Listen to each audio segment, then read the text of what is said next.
అందరికీ నమస్కారం. ఈరోజు కథ పంతం ప్రేమ పార్ట్ 35. ఇక స్టోరీలోకి వెళ్తే రత్న హవేలీలో భాను కోసం చూస్తూ బెడ్రూమ్లోకి వచ్చిన విక్రమ్కు భాను రూమ్లో కనిపించలేదు.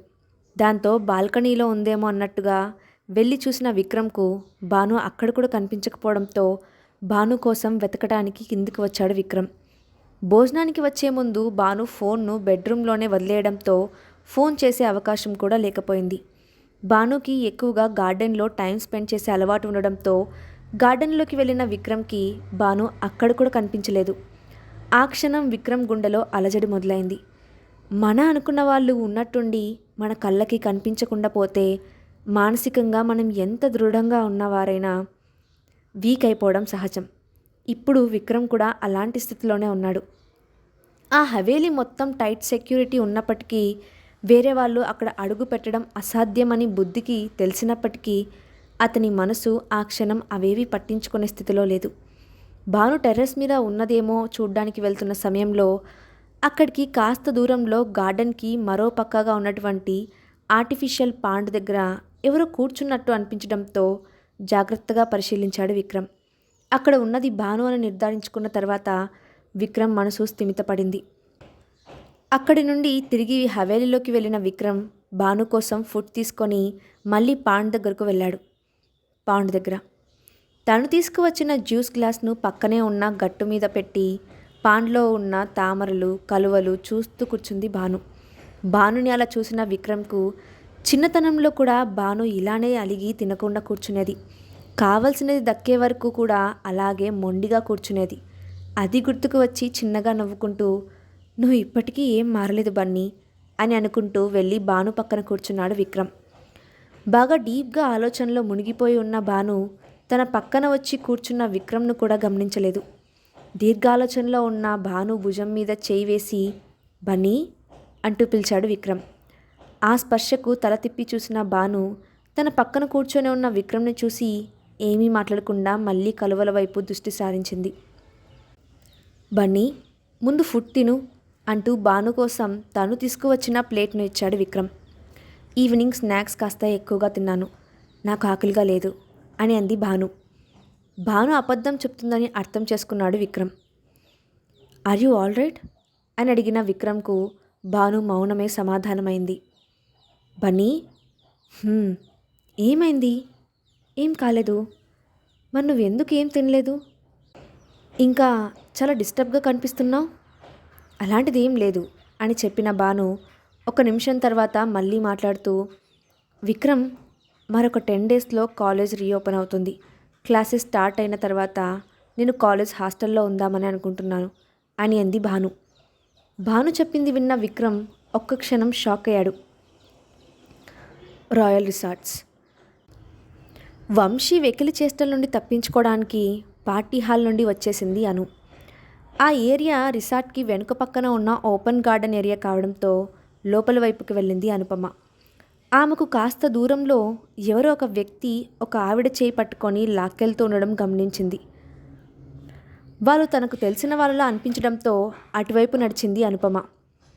ఆమెను ఎవరూ లేని ప్రదేశానికి తీసుకువెళ్ళి ఆమె చేతిని వదిలిపెట్టాడు ఆ వ్యక్తి. వాళ్ళనే అనుసరిస్తూ వెళ్ళిన అనుపమ గోడచాటుగా నిలబడి అక్కడ ఉన్న వాళ్ళను జాగ్రత్తగా గమనిస్తూ ఉంది. అక్కడ పరుచుకొని ఉన్న మసక వెలుతురుకు ఆమె కళ్ళు అలవాటు పడిన మరుక్షణంలో అక్కడ ఉన్న వాళ్ళను గుర్తుపట్టగలిగింది అనుపమ. ఆమె మరెవరో కాదు, అనుపమ స్టెప్ మదర్ మహిత. అనుపమ ఇంతకుముందు దూరం నుండి చూసినప్పుడు ఆమెను చూసి మహిత అవునా కాదా అన్న కన్ఫ్యూజన్లో వాళ్ళను వెంబడిస్తూ వచ్చింది. తను ఆ మహితానే అని కన్ఫర్మ్ అవడంతో ఆమెతో ఉన్న వ్యక్తి ఎవరా అన్న ఆలోచనలో పడింది అను. మహిత అతని నుండి ఆమె చేతిని విడిపించుకొని, "హే, నీకేమైనా పిచ్చి పట్టిందా? అలా లాక్కొచ్చేస్తావేంటి? ఎవరైనా చూస్తే ఏమవుతుందో తెలుసా?" అంటూ అరుస్తుంది మహిత. "నాకేమవ్వదు, ఎందుకంటే సమాధానం చెప్పుకోవాల్సింది నువ్వు కదా" అంటూ నిర్లక్ష్యంగా అన్నాడు అతను. అతని నిర్లక్ష్య ధోరణికి విసుగుపోయిన మహిత, "ఇప్పుడు నీకేం కావాలి?" అని విసుగ్గా అతన్ని అడిగింది. "ఏం కావాలి అంటే నీకు తెలియదా? నీ కూతురు కాని కూతుర్ని పెళ్లి పేరుతో అమ్మేయడానికి అంతా సిద్ధం చేసేసావు. దాంతో ఇప్పుడు మీరు గోవింద్ వాళ్ళు ఎలాగో బంధువులైపోయారు, మీ బిజినెస్ కూడా పెరుగుతుంది. ఈ పెళ్ళి వల్ల మీకు అంతా లాభమే. ఆ లాభంలో కాస్త నాకు కూడా భాగం ఇవ్వు అని అన్నాడు ఆ వ్యక్తి. అంటే అంటూ అనుమానంగా అడిగిన మహితాకు, అంటే ఏముంది, నన్ను కూడా నీ మొగుడి బిజినెస్లో పార్ట్నర్ని చెయ్యి అని చెప్పాడు ఆ వ్యక్తి. అతను చెప్పింది విన్న మహిత, ఏంటి అంటూ కోపంగా అరిచింది. ఎందుకు అలా అరుస్తున్నావు? నువ్వు నీ మొగుడి మొదటి భార్య విషయంలో చేసినవన్నీ నాకు తెలియదని అనుకుంటున్నావా? కేవలం తెలియడం మాత్రమే కాదు, ఇప్పటికీ వాటికి సంబంధించిన సాక్ష్యాలు ఆధారాలు నా దగ్గర పదిలంగా ఉన్నాయి అని చెప్పాడు ఆ వ్యక్తి. మహిత ఏదో అంటున్న సమయంలో ఎవరివో మాటలు వినిపించడంతో వెనక్కి తిరిగి చూసిన అనుపమకు వంశీ ఎవరితోనో ఫోన్లో మాట్లాడుతూ కనిపించాడు. అతను తను ఉన్న వైపుగానే వస్తున్నాడు. దాంతో నిశ్శబ్దంగా ఉన్న చోటే కదలకుండా నిలబడిపోయింది అను. వంశీ ఫోన్లో మాట్లాడుతూ, ఛా, మిస్ అయిందిరా, లేదంటే ఇవాళ దాని సంగతి చూసేవాడిని. అయినా ఎక్కడికి పోతుంది? అవుట్ సైడ్లో నువ్వు చూసుకో, లోపల నేను చూసుకుంటా. ఎంత ధైర్యం ఉంటే నా మీద చేయి చేసుకుంటుందది అని అంటున్నాడు వంశీ. వంశీ మాటలు విన్న అను కళ్ళు పెద్దవయ్యాయి. నెమ్మదిగా వెనక్కి జరుగుతూ అక్కడి నుండి వెళ్ళిపోవడానికి ప్రయత్నించింది అను.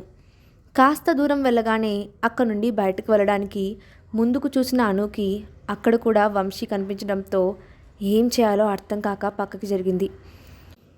అను అలా కంగారుగా కదలడంతో చూసుకోకుండా పక్కనే స్టాండ్పై పెట్టి ఉన్న ఒక వస్తువు కింద పడింది. ఆ వస్తువు చేసిన శబ్దానికి వంశీ, మరోపక్క మహిత వాళ్ళు కూడా అలర్ట్ అయ్యారు. కాలేజ్ స్టార్ట్ అయ్యాక హాస్టల్లో ఉంటాను అని భాను చెప్పడంతో షాక్ అయిన విక్రమ్, ఏమైంది బన్నీ, ఎందుకని ఇలా అంటున్నావు? నిన్నెవరైనా ఇబ్బంది పెట్టారా అని అడిగాడు. అలాంటిది ఏం లేదు, జస్ట్ అనిపించింది చెప్పాను అని అంది భాను. ఏం దాస్తున్నావు భాను అని అనుకున్న విక్రమ్, అదంతా తర్వాత, ముందు తిను అంటూ భానుకి ఫుడ్ తినిపించే ప్రయత్నం చేశాడు. నాకు ఆకలిగా లేదు అని చెప్పి జ్యూస్ గ్లాస్ తీసుకొని తాగేసి అక్కడి నుండి వెళ్ళిపోయింది భాను. భాను ప్రవర్తనకు కారణం ఏమిటి అనేది తెలుసుకోవడానికి ఆర్కేకు ఫోన్ చేసి ఏం చేయాలో చెప్పి కాల్ కట్ చేశాడు విక్రమ్. పాన్ దగ్గర జరిగేదంతా బాల్కనీలో నిలబడి చూస్తున్నాడు కరణ్. భాను విక్రమ్ని రిజెక్ట్ చేసి వెళ్ళిపోవడం చూసిన కరణ్ ముఖంలో నవ్వు విరిసింది. కొంతసేపటి తర్వాత రూమ్లోకి వెళ్ళిన విక్రమ్కు నిద్రపోతూ కనిపించింది భాను. భాను పక్కన కూర్చున్న విక్రమ్కు భాను వేలికైన గాయం కనిపించింది. మధ్యాహ్నం కరణ్ ఉంగరాన్ని తీసుకున్నప్పుడు భాను చేతికైన గాయం అది. నెమ్మదిగా భాను చేతిని తన చేతిలోకి తీసుకొని పరిశీలించగా ఆ గాయం లోతుగానే అయ్యిందని అర్థమైంది. ఆ గాయానికి ఫస్ట్ ఎయిడ్ చేసిన తర్వాత విక్రమ్ రూమ్ నుండి బయటకు వెళ్ళాడు. విక్రమ్ రూమ్ నుండి బయటకు వెళ్ళగానే కళ్ళు తెరిచిన భాను తన చేతికి ఉన్న బ్యాండేజ్ని చూసింది. అది చూసిన భాను పెదవులపై అప్రయత్నంగానే చిరునవ్వు విరిసింది. విక్రమ్ తన చేతికి ఫస్ట్ ఎయిడ్ చేస్తున్న సమయంలో మెలకువ వచ్చింది భానుకి.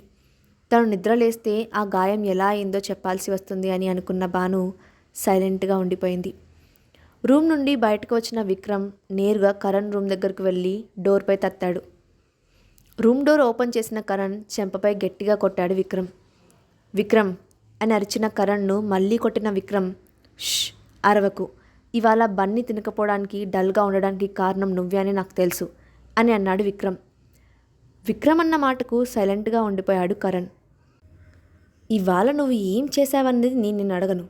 నీకు ఇక్కడ ఉండడం ఇష్టం లేదు కాబట్టి నువ్వు నిరభ్యంతరంగా విల్లాకు వెళ్ళిపోవచ్చు. దానికి నిన్ను ఎవ్వరూ ఆపరు అని చెప్పిన విక్రమ్, ఇకపై భానుని ఇబ్బంది పెట్టాలని చూస్తే మాత్రం ఊరుకోను అని చెప్పి అక్కడి నుండి వెళ్ళిపోయాడు. విక్రమ్ వెళ్ళిన వైపే చూస్తూ నిలబడిన కరణ్ అంతకుముందు విక్రమ్ కొట్టిన చెంప మీద రుద్దుకుంటూ, ఆ అమ్మాయి కోసం నన్నే కొట్టావు కదా, మీ ఇద్దరిని నేనెందుకు కలవనిస్తాను అని అనుకొని వంకరగా నవ్వుతూ పక్కనే ఉన్న సోఫాలో కూర్చొని ఫోన్ తీసుకొని ఒక నెంబర్కు డయల్ చేశాడు కరణ్. అవతలి వైపు నుండి కాల్ లిఫ్ట్ చేయగానే, ఆర్ యు రెడీ అని అడిగాడు కరణ్. నేను మీ ఫోన్ కోసమే వెయిట్ చేస్తున్నా అని వినిపించింది ఒక అందమైన అమ్మాయి గొంతు. బెడ్రూమ్లోకి వచ్చిన విక్రమ్ భాను దగ్గరకు వెళ్తున్న సమయంలో మొబైల్ రింగ్ అయింది. ఫోన్ లిఫ్ట్ చేసిన విక్రమ్, హా లాస్య, చెప్పు అని అంటూ బాల్కనీలోకి వెళ్ళిపోయాడు. విక్రమ్ నోటి నుండి లాస్య అన్న పేరు వినగానే అప్పటి వరకు నార్మల్గా ఉన్న భాను మళ్ళీ డల్ అయిపోయింది. Royal resorts. ఎటు వెళ్లాలో తెలియక తికమక పడుతున్నది అనుపమ. అంతలో అడుగుల చప్పుడు తన వైపు వస్తున్నట్టుగా అనిపించడంతో నెమ్మదిగా వెనక్కి వెళ్ళింది అనుపమ. అలా వెళ్తున్న ఆమెను ఎవరో చేయి పట్టుకొని లాగడంతో భయపడి అరవబోయింది. అంతలో ఆమె అరుపు నోటి నుండి బయటకు రాకుండానే వెనుక నుండి పట్టుకొని ఆమె నోరు మూసేశాడు ఒక వ్యక్తి. అతని గ్రిప్ చాలా టైట్గా ఉండడంతో విడిపించుకోవడానికి గింజుకుంటుంది అనుపమ. ష్, డోంట్ వరీ అని వినిపించిన వాయిస్కి కదలడం మానేసి సైలెంట్ అయిపోయింది అను. వెనక్కి తిరిగి చూసిన అనుపమకు ఆ వ్యక్తిని చూసి ఆశ్చర్యపోతూ, మీరిక్కడ ఏం చేస్తున్నారు అని అంది. ష్, మాట్లాడకు అంటూ అనుపమ నోటిపై తన వేలిని పెట్టిన అతను కమ్ విత్ మీ అంటూ అనుపమను అక్కడి నుండి తీసుకొని ముందుకు వెళ్ళాడు. కొంత దూరం వెళ్ళేసరికి వారికి వంశీ అనుపమ గురించి వెతుకుతూ కనిపించాడు. వెంటనే వెనక్కి తిరిగి మరొక డోర్ వైపు వెళ్తుండగా వారి వైపే వస్తూ ఉన్న మహిత కనిపించింది. వస్తువు కింద పడిన శబ్దం విన్న మహిత వెంటనే అక్కడి నుండి ఆ వ్యక్తిని పంపించేసి అక్కడ ఉన్నది ఎవరో చూడడానికి వెతుకుతూ వస్తుంది. అది చూసిన అనుపమ భయంతో ఆ వ్యక్తికి మరింత దగ్గరగా అత్తుకుపోయి ఓవర్గా తల తిప్పి మహిత మూమెంట్స్ను చూస్తూ ఉంది. తన వంటి మీద ఉన్న జాకెట్ని తీసి ఆమెకు వేసి తలపై హుడీతో కవర్ చేసేసి ఆమెను హత్తుకున్నాడు ఆ వ్యక్తి. ఆ హఠాత్ పరిణామానికి నిశ్చేష్టురాలై చూస్తూ ఉన్న అనుపమను వెనుక ఉన్న వాల్ కానించి ఆమె మీదకు వంగాడు అతను. ఏం చేస్తున్నారు అని అంటున్న అనుపమ పెదాల దగ్గరకు అతని పెదాలని తీసుకువెళ్ళేసరికి భయంగా కళ్ళు పెద్దవి చేసి చూసింది అనుపమ. కానీ అతను మాత్రం ఏమీ మాట్లాడకుండా అటు చూడు అన్నట్టుగా కళ్ళతో సైగ చేశాడు. అటుగా చూసిన అనుపమకు మహిత వాళ్లకు చాలా దగ్గరగా కనిపించింది. దాంతో టెన్షన్ పడిన అనుపమ అతనికి మరింత దగ్గరగా జరిగింది. అక్కడ ఉన్న వాళ్ళిద్దరినీ చూసిన మహిత ముఖం చిట్లిస్తూ, చిచ్చి, ఎక్కడ చూసినా ఇలాంటి వాళ్ళే ఎక్కువ అయిపోయారు అని అనుకుంటూ అక్కడి నుండి వెళ్ళిపోయింది. అప్పుడే లోపలికి ఒక సెక్యూరిటీ గార్డ్ వచ్చి, మీరు ఇక్కడేం చేస్తున్నారు? కేవలం స్టాఫ్కి మాత్రమే ఇక్కడికి రావడానికి పర్మిషన్ ఉంది అంటూ మహితపై అరిచాడు. సెక్యూరిటీ గార్డ్స్ మాటలకు కోపం వచ్చిన మహిత, ఇప్పుడు నేను వీడితో గొడవ పడితే అనవసరంగా నా విషయం బయటపడుతుంది, అది అస్సలు మంచిది కాదు అనుకుంటూ సైలెంట్గా బయటకు వెళ్ళిపోయింది. దాదాపుగా వంశీ పరిస్థితి కూడా అలానే ఉంది. వంశీ ఎవరినైతే వెనుక గేట్ దగ్గర ఉంచాడో ఆ వ్యక్తి డోర్ ఓపెన్ చేసుకొని బయటకు వచ్చిన రిసార్ట్ స్టాఫ్ను అనుపమను అనుకొని బలవంతంగా అక్కడి నుండి లాక్కెళ్ళిపోయాడు. తర్వాత వంశీకి కాల్ చేయడంతో అనుపమ దొరికేసింది అన్న ఆనందంతో ఎగురుకుంటూ వెళ్ళిన వంశీ అక్కడ తన ఫ్రెండ్ దగ్గర ఉన్న ఆ అమ్మాయిని చూసి ముఖం చిట్లిస్తూ, ఒక్క పని కూడా సరిగ్గా చేయడం తెలీదా అంటూ అరవడం మొదలుపెట్టాడు. అంతలో అక్కడికి సెక్యూరిటీ గార్డ్స్ రావడం, వాళ్ళను రౌండప్ చేయడం జరిగిపోయింది. వంశీ ఫ్రెండ్ చేతుల్లో బందీగా ఉన్న ఆమె ఫ్లోర్ మేనేజర్ అవ్వడంతో ఆమెను ఇబ్బంది పెట్టినందుకు వీళ్ళిద్దరినీ 2 రౌండ్స్ వేయడం నిమిషాల్లో జరిగిపోయాయి. మహిత బయటకు వెళ్ళిందని కన్ఫర్మ్ చేసుకున్న అనుపమ ప్రశాంతంగా ఊపిరి పీల్చుకుంది. తల పైకెత్తి చూసిన అనుపమ వాళ్ళ ఉన్న పొజిషన్ చూసి షాక్ అయ్యి అతన్ని వదిలిపెడుతూ, ఐఎమ్ సారీ మాహిర్ గారు అంటూ వెనక్కి జరిగింది. మాహిర్ చిన్నగా నవ్వి ఊరుకున్నాడు. మీరిక్కడ ఎలా అని అంది అను. మాహిర్ సమాధానం చెప్పేలోపుగా ఫోన్ రింగ్ అవడంతో కాల్ ఆన్సర్ చేసిన మాహిర్, కమ్ విత్ మీ అంటూ అనుని తీసుకొని మరొక వైపుగా బయటకు తీసుకువెళ్ళాడు మాహిర్. తర్వాత ఏం జరిగిందో నెక్స్ట్ పార్ట్లో చూద్దాం. ఈ స్టోరీ అప్డేట్ ఎలా ఉందో కింద కామెంట్ బాక్స్లో మీ ఒపీనియన్ని షేర్ చేయండి. Thanks for watching.